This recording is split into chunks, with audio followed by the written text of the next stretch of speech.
you know that you've got really dry skin, you think you might have eczema, you know, a lot of people struggle like, oh, who do I go and see? Do I go and see a dermatologist? Do I go and see a naturopath? There's a lot of, you know, people don't really know which one is the best option. So what's your sort of, how do you sort of deal with that sort of dilemma, I guess? Question. Yeah. Look, I think the naturopath is probably always going to say the naturopath, but they're two different things, and we can work really beautifully together. And I've got dermatologists that I work with, you know, and I think when we each understand what we've got to offer, we can provide the best patient care for the individual. So a dermatologist, I guess, is a specialist doctor specialising in skin conditions. Yeah. They can be really fantastic for diagnosis. So if it seems like okay, it seems maybe like it's more than eczema, or you're not sure if there is something else going on, or it seems a little bit different to what you might understand as, you know, normal kind of like dry skin, itchy, red kind of eczema. That's where often a dermatologist can be really useful to be able to tell the difference between different types. Mm-hmm. If the eczema has been getting infected and things like that, and that person does need antibiotics or steroids, that's where you need the dermatologist for. And I tend to kind of talk about those, and we'll probably get to steroids and things in our chat, no doubt, is that sometimes those things can be useful to put the fire out, so to speak, while you then work on those other things. But I wouldn't say that they would be my recommendation as a first line of treatment. So what a naturopath is going to be able to do, not in contrast, I guess, to a dermatologist, but separately, is look at the underlying causes of why that eczema is happening, what could be exacerbating it, what can we change in the diet, the lifestyle, the immune system, the microbiome, you know, the topicals of what this baby, child, person is being exposed to, and looking more at those underlying causes and trying to kind of improve that person's ability to, you know, not be as, you know, irritated, inflamed, but also be able to kind of look at treating it and hopefully kind of putting it into remission. So they're both kind of doing very different things. Yeah. I guess a dermatologist really only kind of has steroids as their probably main method of treatment, steroid creams, and even they will say use them sparingly.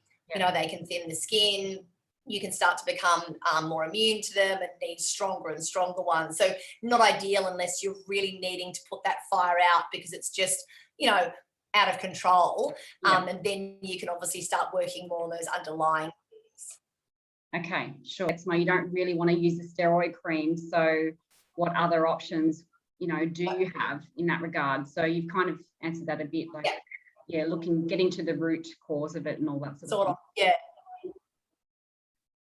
That's right. So really kind of getting to the root cause. So with eczema, it's one of those atopic conditions. So things like, you know, asthma, eczema, hay fever, sinusitis, they're very hereditary. So if you've got a parent or both parents with one of those conditions, your child is more likely to have one of those atopic kind of conditions. So, you know, you can't change your genetics, but you can help your body to kind of cope with it a little bit more. So, you know, the diet's really important. You know, it's not about necessarily food allergy, but there's so many kind of people who might have intolerances or things that get flared up with, you know, and or foods that can kind of cause these flare-ups. Yeah. Probably the biggest ones are, you know, unfortunately, are dairy, gluten, and sugar. You know, they're fairly widespread in the diets of many little people. But working with a naturopath or even a nutritionist can be really useful because we've got so many kind of, you know, beautiful foods and alternatives now that even little people, you know, can sort of like manage and not be sort of too put off by. So I guess we're really lucky in the last sort of 5 or 10 years that we've actually been able to, there's been so much kind of movement in terms of, you know, breads and different milks and things like that. And it is when you're cutting big foods out of little people's diets, really important to be looking at working with somebody because, for instance, if your baby or child is better without dairy, you do need calcium. So you don't need dairy for calcium, but you do need calcium for bone. So these things need to kind of be balanced back in. Yes. Environmental factors are massive, right? People are using polyester sheets, and they're using, commercial washing powders and things, or fabric softeners, different things that people are putting into the bath for bath oils, and maybe even natural things that have like essential oils and things that could be aggravating it. As you would know, there's so many products full of toxic crap, let's just say, or toxic ingredients that might be sold in the baby aisle. It might be a very well-known brand that's specifically for babies. It might have been something that was used on you when you were younger, but it still has ingredients in there that can be really inflammatory for the skin. Washing powders, soaps and things like that for certain babies can be really kind of irritating. So really important to be looking at that whole sort of thing, not just, I get the sensitive version of the washing powder, but what's an actual properly low tox, no nasties, and maybe even no essential oils if the baby's skin is quite inflamed. What clothes are they kind of wearing? What fibers and fabrics and things like that, are they breathable? Yeah. Even things like, hot baths and things, being too long in a hot bath, oh, it's my heaven. I was riddled with eczema as a child. Like, even that for me, I'll start being a bit like, oh, and I haven't had eczema in 20 years, I also get it when I put on a first jumper of the season. Yep. The other day I was like, oh, here it is. And it's obviously like dust mites, that I haven't worn that jumper since last August, and, April, May, you pull it out again. So it's really important to be looking at, and look, dust, right? Like, dust is so hard to avoid, and so many people are allergic to dust mites, and also kind of cockroach poo. Yep. We've got them everywhere, particularly in Sydney and probably many other places. So it's not about completely getting rid of all those things. It's trying to kind of keep that management, keep the airflow and things. So there's so much of that sort of environmental stuff that probably isn't necessarily always the cause of it. We're actually sort of working out what's the straw that broke the camel's back. And nutritional deficiencies are massive as well. So a lot of babies and children and humans don't get enough protein in their diet, which is really important for their immune system. Bacteria are often lacking. We might have had antibiotics. Mum might have had to have antibiotics in labour for group B strep. When we're born vaginally, we get a big gulp of our mother's vaginal flora on the way out. Nice. And that's either good or maybe even kind of like not so good, because their gut bacteria may not be amazing either. Babies born by C-section don't get that big gulp, which often means that they're born a little bit more sterile. And so looking at gut bacteria is really important. Essential fatty acids like fish oils, even babies and people and children, whoever that eat fish, usually don't get enough. I guess, fish oils and probiotics, dairy-free would probably be like the blanket approach that I'll at least kind of like start with. If somebody just said it to me in the street, what am I going to do? Obviously a naturopath can kind of like tweak that even more. There's foods that contain histamines and amines and things that certain people have problems with breaking down as well. So there's so many different kind of food groups that can cause a problem. And I think what happens a lot is that people see an allergist or a dermatologist or whatever, and they don't want people to take out big food groups out of their child's diet for very, very good reasons. So they kind of tend to go, no, there's no allergies, so that's not what it is. So you just need a steroid cream. It's like a genetic thing. You had eczema, your baby has eczema. Here, have the steroid cream. So I think it's not about, it being an allergy, but there are so many kind of food groups that may be just a little bit too inflammatory, or too many histamines or whatever it is for that child at the time. Okay. And most of those things we grow out of, thank goodness. Yes. What about, and stress is another one that I've been reading about. Stress can have a big impact on eczema. How does that sort of work? Yeah, so look, stress affects every part of the immune system. And I think the thing is that, we forget that eczema is an immune issue, or we don't forget necessarily, but it is an immune issue. We might not think of it like that. We think of it like a skin condition, so it's your immune system overreacting Well, in some cases, your immune system might be overreacting to dust or to products or to foods or whatever it is. And so when we're stressed, that can actually deplete our immune system, and we'll come out with whatever our sort of weakest link is. Some people might get asthma, some people get diarrhea and bloating, some people get anxious, some people get eczema. So I tend to find that happens less in children. You know, they tend to, when they're very stressed or anxious, tend to get more digestive complaints and, you know, anxiety and tummy upsets and sleeping issues. I don't see that a lot in my clinic with the little people and stress per se. But yeah, absolutely in adults all the time. Okay. Yeah, that's interesting, isn't it? Yeah. Yeah. Okay. And so my next one was, so it's obviously best to avoid conventional skincare products. So you were just mentioning before, because of all the different, you know, we don't even know all these toxins. We can't even say the name of half of them. You know, I mean, it's no wonder that causes an added problem. Absolutely. Along with all the other things that are going on in someone's life as well. Yeah, and people just trust that kind of what's in a product is going to kind of be okay. It's on the market, so there must be some kind of regulation and things. But, like, you know, the amount of ingredients that we have that are really reactive to skin for different people, not for everybody, is unbelievable. And it is really important to be aligning yourself with companies and products that you can trust, like you guys at Whatnot, where you're just like, you know, that real sort of, I guess, commitment to it being properly low toxin, non-toxic. You know, there's a lot of what we call kind of greenwashing out in the market now, where it's like, oh, this is organic, this is natural. And if you get somebody with a trained eye to actually go through the ingredient list, sometimes you're like, well, no, actually that's got, you know, a perfume in it, which is a phthalate, or this has got, you know, whatever else kind of in there. So it might be that it is got some essential oils or it's organic or whatever, but it doesn't mean that it's right. And it's very hard for the average person who might be amazing at accounting or, you know, hairdressing or being a lawyer or whatever it kind of is, but, you know, they're not trained, you know, biochemists or ingredient readers. So it is really important that we're using those things. And even if it's not for eczema's sake, right? Like, I mean, these ingredients are potentially linked to, you know, hormonal conditions, chronic diseases, sometimes even cancers. I know one of the ingredients we still have in a lot of commercial hand washes in Australia called triclosan, which is linked as known carcinogen, is actually banned in nearly every other Western country for use, but we just haven't banned it yet, or hopefully. Crazy. So, you know, it's not that every product is safe and tested and fine. So even out of the context of eczema, I would be still, certainly for my own children, my own family, everything they use and they put on their body is, you know, non-toxic and stuff that isn't going to be harmful for their system.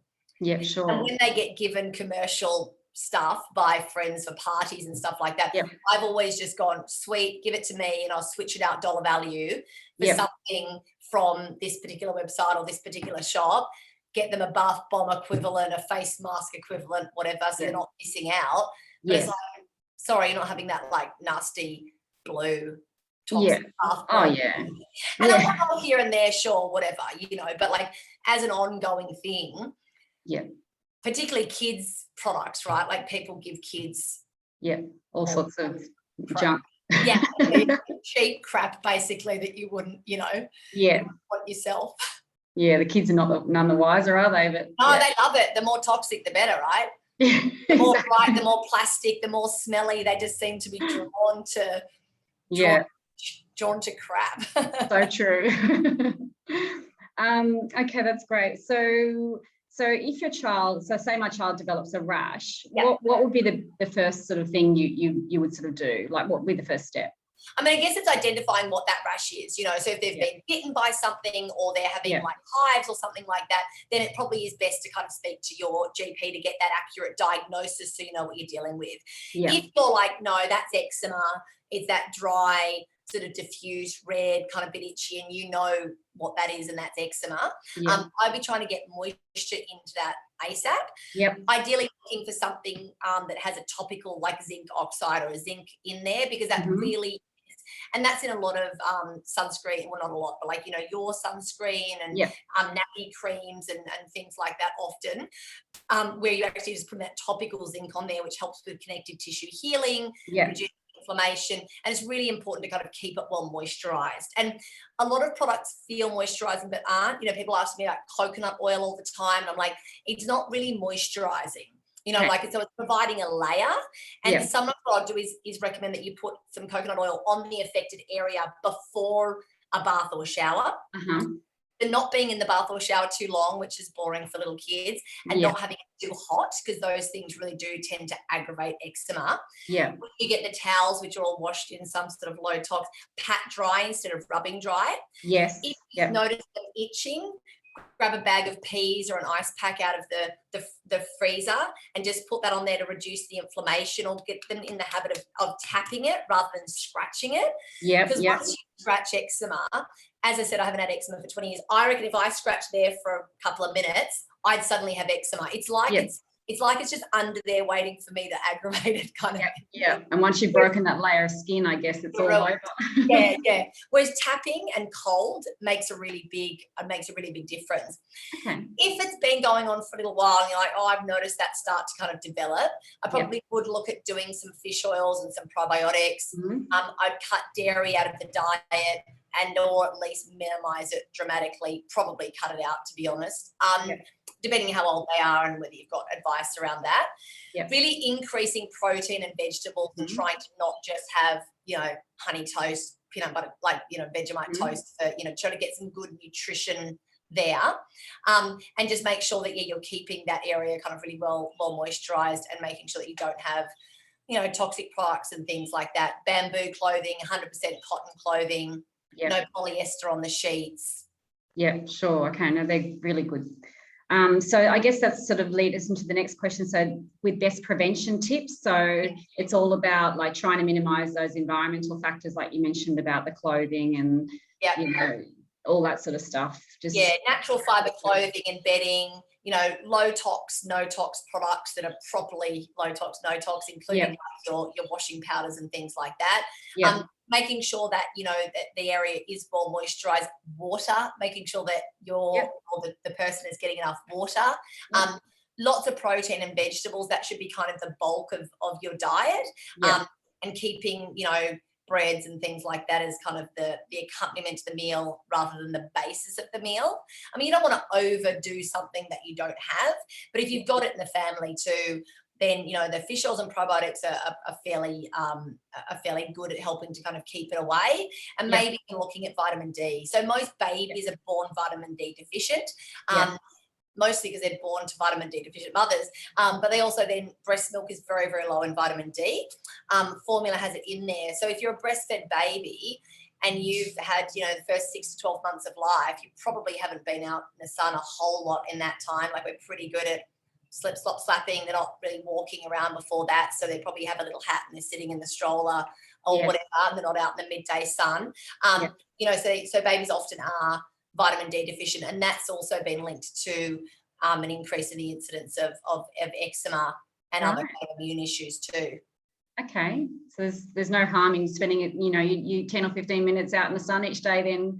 Well, look, babies, right, it's really hard because, like, you know, they do have that really beautiful kind of like fresh skin. You don't want to kind of burn it, but, you know, trying to do, they're not the middle of the day, but having a little bit of that kind of time. And if you know you were low in vitamin D in pregnancy, or your baby's been having immune issues, then speaking to a naturopath about potentially giving your baby some vitamin D, which they do in England, they do in the States. You know, they give every breastfed baby vitamin D from birth in those countries. So it's fairly safe to do, but giving vitamins to babies, it's always good to have somebody who's trained professional, making sure that you've got the right type, the right dose, you're giving the right amount as well. Yeah, sure. Okay. So when you mentioned fish oil before, so just consult the GP or naturopath or someone like that before. Yes, your naturopath or nutritionist or even a health food shop should be able to help you. Just remember, when you do ask a GP, and I work with amazing GPs, like, you're asking them a question they're not trained in. So they're probably going to say, don't worry about it, or go and buy this crappy kind of brand, because they're not trained in that. You know, it's kind of like asking your electrician if he can check the plumbing at the same time. But like, I'm in the trades business, but I'm not that trade. So be careful who you ask which question to, because you'll get an answer that, relates to their profession, not to something else. So with fish oils, it's really important that you do get a good quality one. That is the one thing that I'd be like, only practitioner quality, because a bad oil, is it worse than no oil, and that they can become pro-inflammatory. Most of those crappy little chewy ones have like nothing in there. You're probably almost better with a few drops or a mil of a practitioner only liquid, adults liquid, mixed into a bit of apple puree or whatever, chia pudding or whatever they're having. Yeah. You're going to get probably the amount of in a mill, you're probably going to get 5 or 6 little chewy things. It'll end up being cheaper, but you're actually going to be able to use like a therapeutic dose rather than just the equivalent of half a piece of salmon. Yes. But also adding those good fats in. So, omega-3 foods, walnuts, chia seeds, salmon, sardines. I mean, babies don't know if you like sardines or not. Squish them into a bit of banana and avocado or, into a pasta sauce or something, and they're like, yes, sweet. Even if you don't like sardines, don't have to put that onto the baby, because they're really high in the omega-3s and protein and vitamin D, which are all 3 things that I've mentioned. Really good for eczema. So don't put your own food aversions onto your baby. They'll work out soon enough that you're not eating it, or you do eat it, in which case, great, give it to baby as well. Okay, now they're great ideas. Thank you. All right, and is there anything else that you would that comes up regularly that you anything from experience that you might want to add? I think it's about sort of just getting onto it early, and not just getting into that habit of using the steroid creams before you then start looking outside, for other things. Starting off with, the good kind of products and things, if you've got that opportunity. Probably people who are watching this are already knee deep in the whole process. But, that can be like, whether it's gifting some of these products to your friend or your relative when they have a baby, and you're like, these things, like, I worked this out the hard way, maybe, that these are going to be better things to do. That's not being pushy, but it's, just in that gift way. So I think that's probably not a bad idea. That's